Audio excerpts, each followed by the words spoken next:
Bienvenue sur Africa 24 dans cette nouvelle édition du QG News. Voici les titres de l'actualité. Mise en liberté de Saïf el-Islam, le fils de l'ancien leader libyen Mouammar Kadhafi. Une libération qui pourrait annoncer son retour sur la scène politique nationale.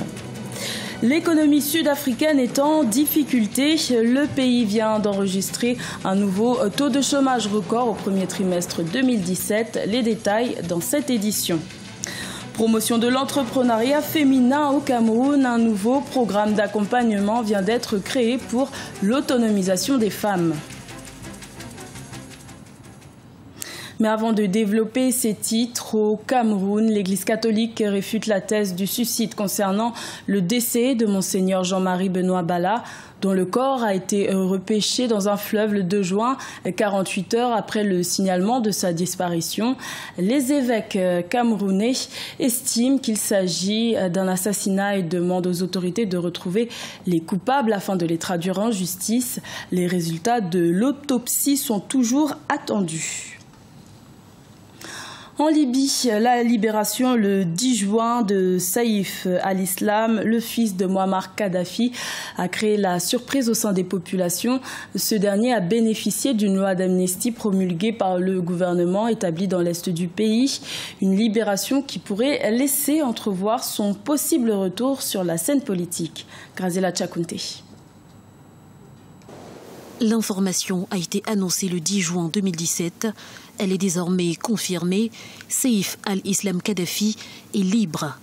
Le fils de l'ancien dirigeant libyen a bénéficié d'une loi d'amnistie générale décrétée par le Parlement de Tobrouk. Sur le terrain, la nouvelle a suscité de vives réactions. Saïf el-Islam est un citoyen libyen qui bénéficie de la loi d'amnistie générale émise par le législatif libyen, représentée par le Parlement et appliquée par l'exécutif. Auparavant, les conditions sociales à Zintan ne nous avaient pas permis de le laisser partir. Ceci étant, le Conseil des notables de la ville s'est finalement réuni et ils ont décidé que le cas de Saïf était un problème judiciaire et qu'il revenait au ministère de la Justice du gouvernement provisoire de décider de son sort.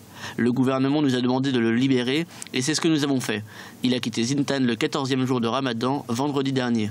Si pour l'heure rien ne filtre sur l'endroit où il se trouve, l'avenir politique de Saïf el-Islam Kadhafi se pose avec acuité. Sa libération sous fond de rivalité entre Khalifa Haftar et Saïd el-Sarraj pourrait en effet rebattre les cartes de la conquête du pouvoir en Libye. Il faut dire que ce dernier, qui bénéficie encore d'une grande popularité, pourrait surfer sur un nouveau rôle tribal. En Libye, leur principal problème, c'est un problème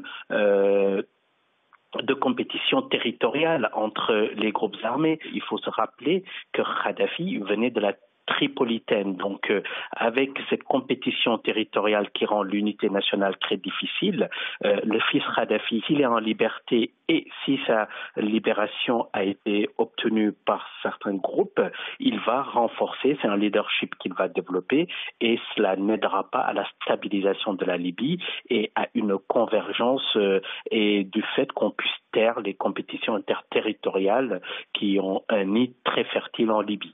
Toujours sous le coup d'un mandat d'arrêt international, Saïf el-Islam Kadhafi devrait prochainement s'adresser à la nation libyenne et à la communauté internationale.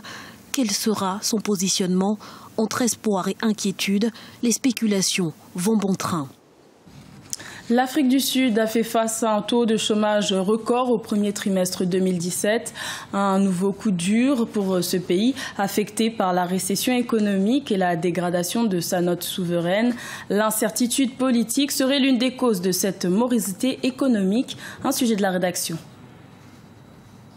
27,5%, c'est le taux de chômage enregistré au premier trimestre 2017 par l'Afrique du Sud, ce qui représente 6,2 millions de chômeurs. Un taux jamais atteint depuis 2004. Nouveau coup dur pour ce pays qui avait déjà atteint un taux de chômage record au troisième trimestre 2016, avec quelques 5,9 millions de Sud-Africains à la recherche d'un emploi. La tranche d'âge la plus touchée par cette situation reste les 15-24 ans, dont le salut pourrait venir des centres de formation.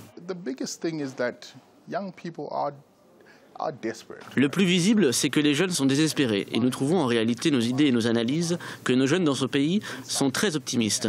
Ils voient donc un avenir très brillant et c'est vraiment très encourageant. Mais quand ils arrivent ici, en raison de cet optimisme, nous devons gérer beaucoup d'attentes. Nous devons leur dire « Nous savons que vous voulez cela, mais il existe des espaces spécifiques et vous devriez commencer. »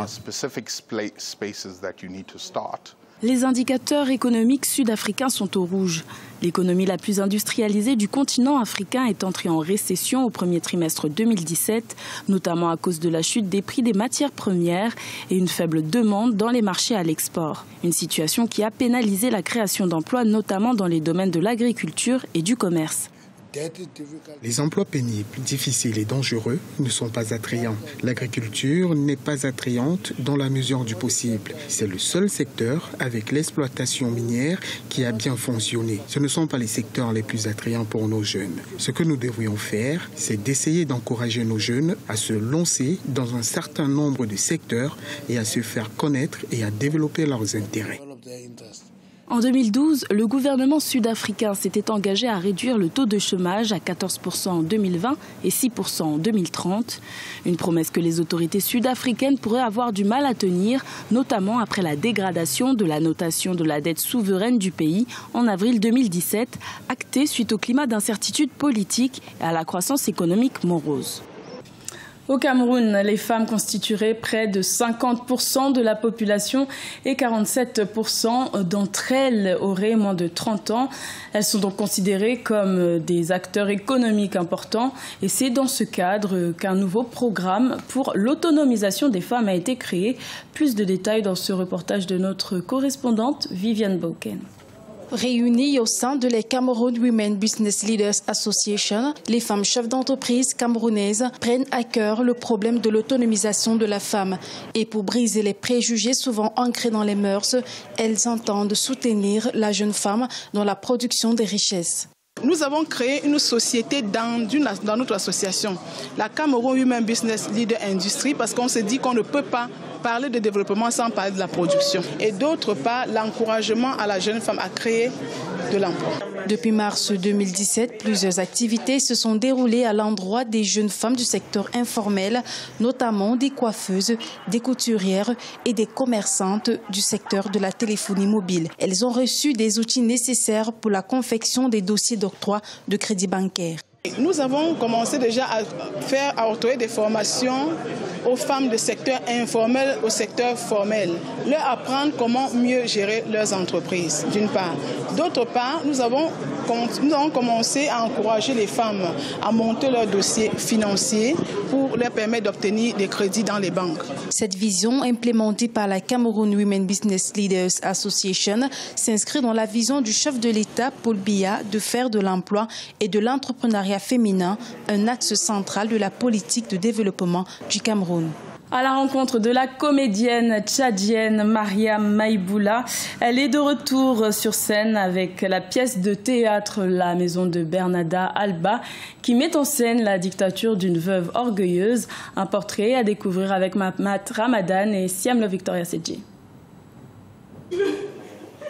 Elle est l'une des fondatrices du groupe théâtral Kadjakossi. La comédienne tchadienne et auteure-dramaturge Mariam Maïboula est une figure emblématique du théâtre dans son pays. Après 2 ans d'absence du fait des problèmes de santé, elle est enfin de retour sur scène. Nous avons voulu revenir sur scène parce que pendant 2 ans, j'étais absente, j'étais malade, j'étais couchée, donc je n'ai pratiquement pas joué. Et les jeunes filles m'ont encouragée à me dire « Tantine, on revient sur scène ». Je leur ai dit oui, c'est mon rêve. Parce que beaucoup ont défié de revoir cette pièce. Parce que 9 femmes sur scène, chacune représente une tempête. Et le jour où elle s'éclatera, ça sera le désordre. Donc chacun fait son commentaire dans les rues, dans les familles qu'ils tiennent à voir. N'empêche qu'elle dit mieux que vous. Chez elle, on reste pareil. J'ai beau me demander. Mais je ne vois pas où tu veux en venir. Hein? Avec son groupe, Mariam Maïboula a fait le tour de plusieurs pays africains pour présenter ses spectacles. Avec son retour sur scène cette semaine, ses spectateurs sont servis et le public est bien au rendez-vous. Mais là, le théâtre m'a ravi avec des actrices phénoménales, avec une pièce, elles ont joué parfaitement, c'est réglé comme du papier à musique et je suis ravi. Je suis vraiment émue, je suis vraiment... Comment je peux expliquer ça? Je suis très surprise de revoir surtout Maria Maïbula sur scène. Parce que ça fait longtemps qu'elle n'est pas revenue sur la scène. Et revoir une ancienne pièce qu'elle avait jouée avant avec la même équipe et puis avec le même dynamisme. Pour rappel, la comédienne tchadienne Maria Maïbula est aussi enseignante d'art dramatique. Elle a dirigé pendant près d'une décennie le Ballet national du Tchad et a assuré plusieurs hautes fonctions au sein du ministère de la Culture et de la jeunesse de son pays. Ce journal a été réalisé par l'ensemble de la rédaction. Merci de votre fidélité. Retrouvez dans un instant une nouvelle édition de l'information sur Africa 24.